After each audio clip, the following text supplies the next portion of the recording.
Take the kids out of the room because the Chinese invasion is now also reaching the motorcycle market. But calm down, we've seen a bit of this movie before. Let's start by talking about this beauty here. The CFMoto Ibex 450, priced at 35,990 reais, call it 36,000 reais, and I believe it will be the flagship of CFMoto's arrival in Brazil. They're coming with 4 models, right? There's the Ibex 450, this one here, the Big Trail Ibex 700, around 45,000 reais with really strong value for money. You're used to this, right? In cars, this is common with the Chinese. And then there's the line of cruisers, right? The CLC 450 and the CLC 450 Bobber, which you'll also see here on the channel soon. But after all, who is CFMoto in the grand scheme of things? And how does the Chinese motorcycle market work? It's a bit different from the Chinese car market. Here in Brazil, we had a very strong invasion of the big Chinese players like BYD, GWM, and so on. That's largely due to the scale generated by the Chinese automotive market, right? A market of 30 million units per year, Brazil per month, and electrified. So we've seen BYD, GWM, and several other players gain a lot of market share in Brazil very quickly, offering what? More for less. And when we talk about more in the car world, we're really talking about electrification, right? You buy a Chinese hybrid or electric car, more or less, often for the same price. In the range, for example, of mid-size SUVs costing 200,000 reais for the same price as a basic gas-powered SUV from traditional manufacturers. In the case of motorcycles, that's not the case, right? Electrification isn't the factor, but even so, the Chinese offer more for less. We'll show this in more detail soon. But we've seen this story before in the Brazilian motorcycle market, because when it comes to motorcycles, it's not China, it's India. India's motorcycle market is 16 million bikes per year. China's is 8 million. China sells half as many motorcycles as India. So Brazil is at just over 2 million. In the motorcycle world, China sells the equivalent of 4 Brazils per year, right? It's not the same ratio when it comes to cars. And here's another detail. This is interesting. The Chinese motorcycle market in 2026 so far, it's 9% below last year. Why? As the Chinese gain more income, they leave motorcycles behind and move on to cars. The motorcycle market in China is declining. Isn't that crazy? How do Chinese players achieve the same scale as their four-wheeled counterparts through exports? So, CFMoto. It's a similar story to what we know from BYD, from AWM. It's got about 30-something years of history, 37 in this case, but it's always been focused. Unlike car manufacturers, motorcycle manufacturers have always been focused on the export market. CFMoto is in more than 70 countries. They have a very strong operation in Canada, for example. And remember, CFMoto doesn't just make motorcycles. They're also very strong in power sports, ATVs, that kind of thing, which are also arriving in Brazil. And they've had joint ventures with KTM for a long time and also with Yamaha. They acquired the know-how from Western manufacturers, just like the Chinese car manufacturers did with their joint ventures with Western companies. And let me tell you, today they deliver a very interesting product. I mentioned the joint venture with KTM, right? Take a look here. It's got the look of an adventure-style KTM, right? In fact, just by the looks, it seems to have more presence than the 450cc models. And then that old formula of more for less, right? We're talking about a 44 horsepower twin-cylinder bike that, when you look at the Brazilian market, goes head-to-head with which competitors? Royal Himalayan comes to mind, right? It's cheaper, about 32,000, but it's a single cylinder. And when we look at Honda's lineup, right, in this price range, you're getting into a Sahara 300. When we look at the premium world, right, a G310 GS is a motorcycle that costs over 40,000 reais, right? So the value proposition is pretty strong. It's still an early stage, right? CFMoto has only 8 dealerships in Brazil for now. But we've already seen this movie before, right? With the Indian invasion. But in a way, both Royal Enfield and Bajaj, the 2 big Indian players in the Brazilian market, don't really bother Honda and Yamaha that much because they focus on 2 very specific segments, right? Royal Enfield is always very focused on retro design and customization, which is an area where Honda and Yamaha don't really compete much. Bajaj, which is already gaining traction, is focused on low-cost and entry-level segments, right? You could say that CFMoto, especially at this first moment with the Ibex line, it's the first new player, right? Non-traditional, big, that's coming head-to-head in this segment, in a segment that's important for Honda and Yamaha, which is this segment of mid and mid-large displacement trail bikes, let's call it that. If the bike isn't hybrid, how does this Chinese one stand out against traditional competitors? It really stands out on tech, doesn't it? First, like I was saying, it offers a twin-cylinder engine, while the main rivals use a single-cylinder engine. And take a look at this TFT dashboard here. It feels like you're in front of a bigger BMW GS, a Triumph, a Tiger, something like that. High-resolution TFT dashboard here. Fully customizable, by the way. That's a nice detail, right? It's rare to have a digital range indicator like this on a motorcycle. Nice and neat, 330 kilometers, just like in a car. But check this out. The menu here on the left handlebar is super intuitive. By the way, hand guards like these aren't that common in this price range either. Another impressive feature when it comes to value for money is the tall adjustable windshield, which also stands out. But take a look at this. How cool. The dashboard, you can adjust it and you can pair your phone, right? In a way that Royal also offers, but in a broader way, right? Yes, you have the music function to listen to with headphones and everything. You set it up here through the QR code, but it has extra features, like, for example, that famous geofencing, right? You can, through the CFMoto app, set the perimeter that your motorcycle can't leave, right? So, you lend it to your friend. Hey, it's just to go over there, and then you've got it marked there. If your friend messes up, yeah, you'll be notified. And another very interesting detail, good ergonomics, let's call it that. For those who get a bike like this thinking about off-road, ABS here. It's even written ABS on-off, right? You want to quickly turn this off when hitting a dirt road. On the Himalayan, you have to use the menu, right? So, another positive point there for the designers at CFMoto. Up front, like I said, a big adjustable windshield, a big LED headlight, and I'm talking about size, right? Take a look here. Getting on the bike, the seat is about 82 millimeters from the ground. It also has a little bit of adjustment. It's really a adventure bike riding position. Even when you get on it, you notice the distance, right? Between the wheelbase and everything else, yeah, it's a big bike. It's a bike that impresses. We're talking about the twin cylinder with 44 horsepower. It's got 4.13 kilogram meters of torque. The numbers are pretty similar. It's interesting to continue comparing it with the Himalayan since it's also new and a strong competitor in technical specs. The twin cylinder from CFMoto ends up delivering very similar power and torque numbers to the single cylinder in the Himalayan. But of course, when it comes to responsiveness, when you accelerate, and you'll see this in action soon, the difference in responsiveness is quite significant, especially because the CFMoto uses a cable throttle, which is a bit more old school. The throttle response on the Himalayan with its electronic throttle is a bit more subdued. And it's no longer that traditional recipe for a mid-size adventure bike. Usually it's a 21-inch wheel in the front and 18 in the rear, but on the Himalayan, it's 17. Adjustable inverted fork, which is another thing the Himalayan doesn't have. Simple exhaust tip with a very rough sound. Here at the rear, we also have the LED taillight with a look that's very much like a baby GS, you could say. And another very interesting point, which really affects the dynamics of this bike, is that it's relatively light. 185 kilos for a bike of this size is a pretty interesting number.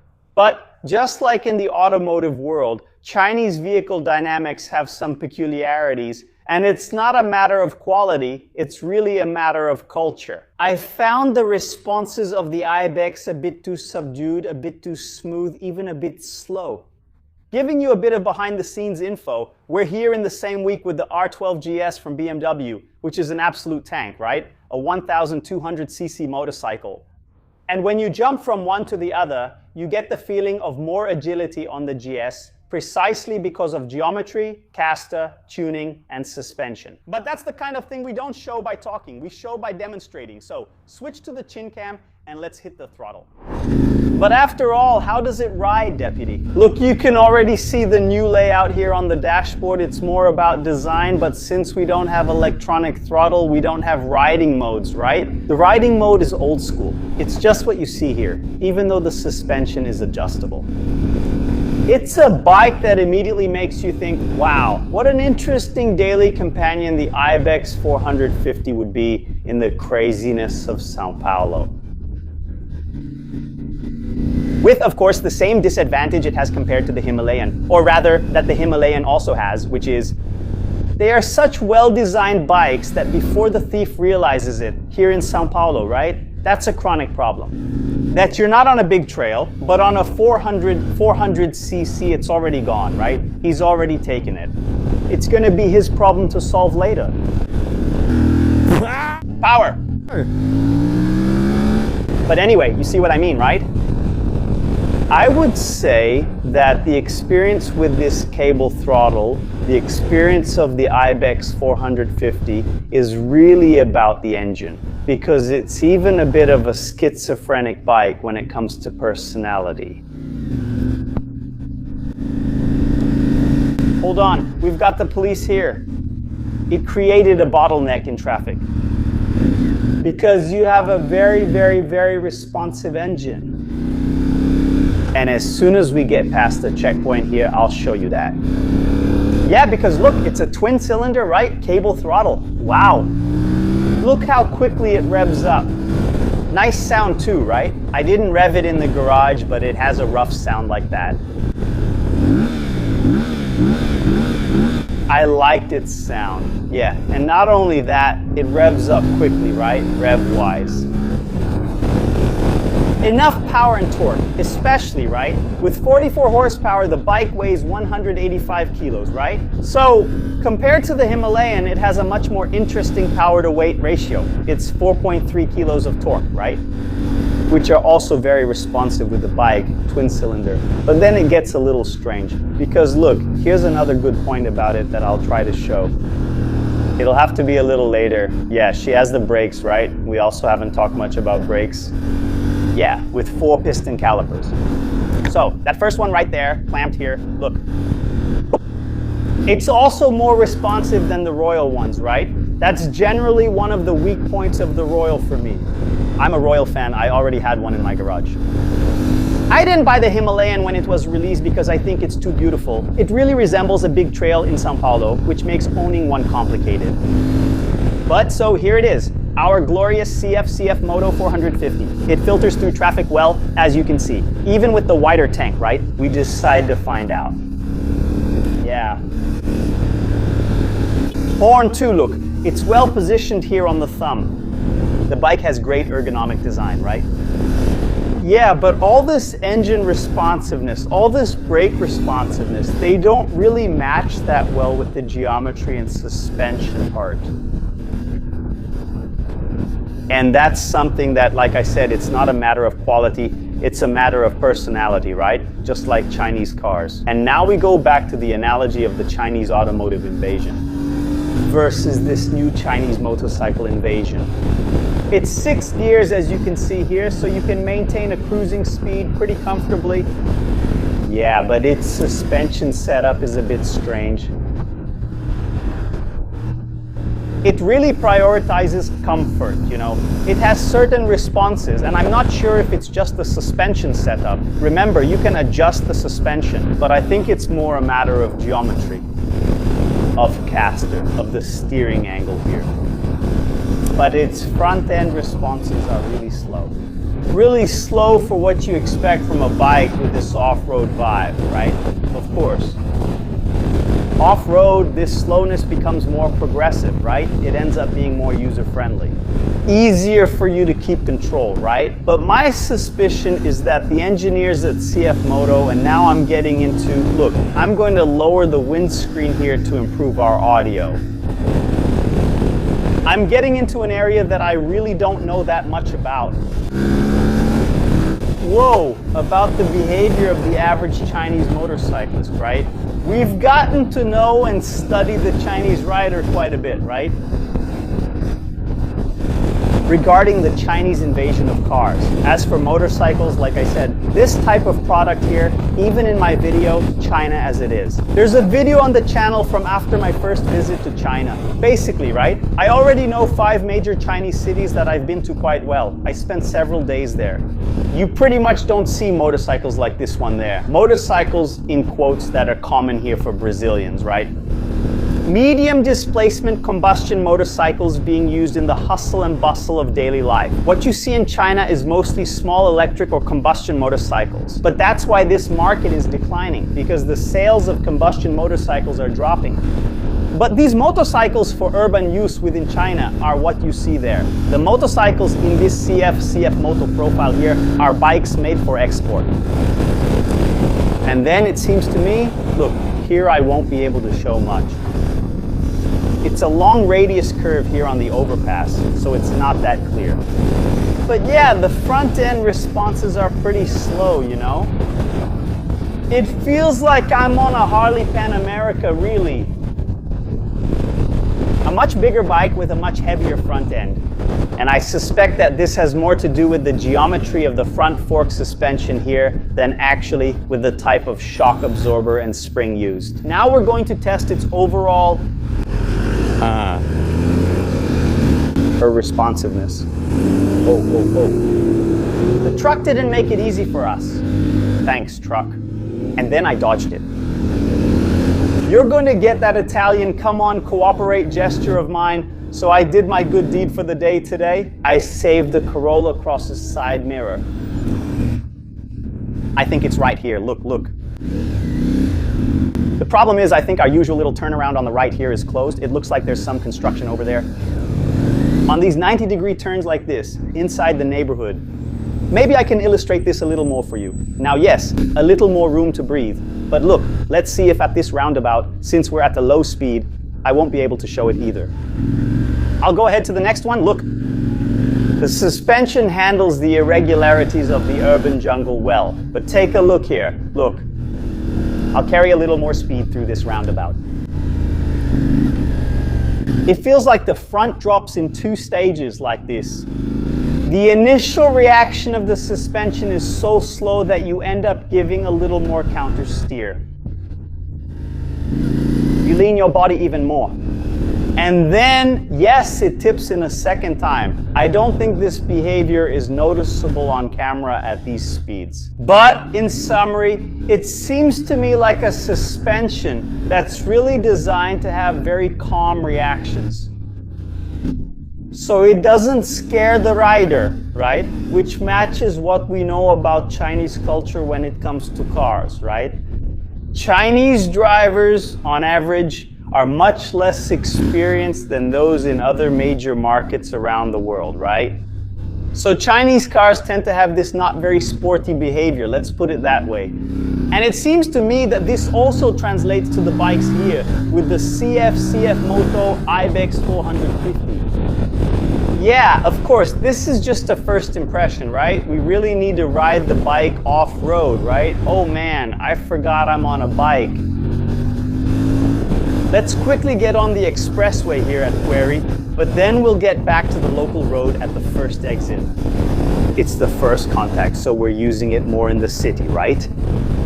Maybe on a mountain road, really, and in some off-road use, we'll be able to get a little more certainty about the dynamic characteristics of the Ibex.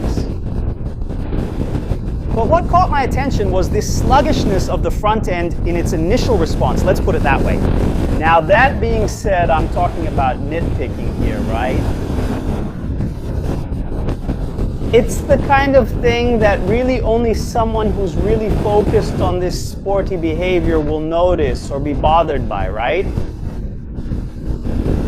When it comes down to it, in the real world, in the market, what a competitive product, right? What a strong product. Let's say that CFMoto doesn't have, it's not as sexy a brand as Royal Enfield, right?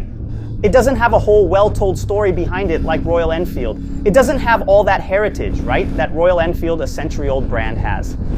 Yeah, and it doesn't have the brand structure in Brazil yet, right? In terms of network size and the certainty about spare parts that Royal Enfield has. So we can keep this comparison between the two that we established at the beginning of the video. But the product itself, when it comes down to it, especially thinking about the profile of those who buy this type of motorcycle, right? When you go off-road, that's the preference, right? For the more retro motorcycle, which in Royal Enfield's urban lineup from Royal, has carved out a very interesting and large niche in the Brazilian market. Off-road, I think there's less appeal, right? And then I think, yes, the Ibex is going to give the Himalayan a hard time. Not just the Himalayan, right? Also for the G310, G310 GS for the Sahara, and for the Yamahas in this segment as well. I'm really curious, you know? It's It's going to be very interesting. I think CFMoto comes as a trial balloon, let's call it that, for the potential that the Brazilian market can have for other Chinese motorcycle manufacturers. CFMoto, which we mentioned at the beginning, right? An 8 million market.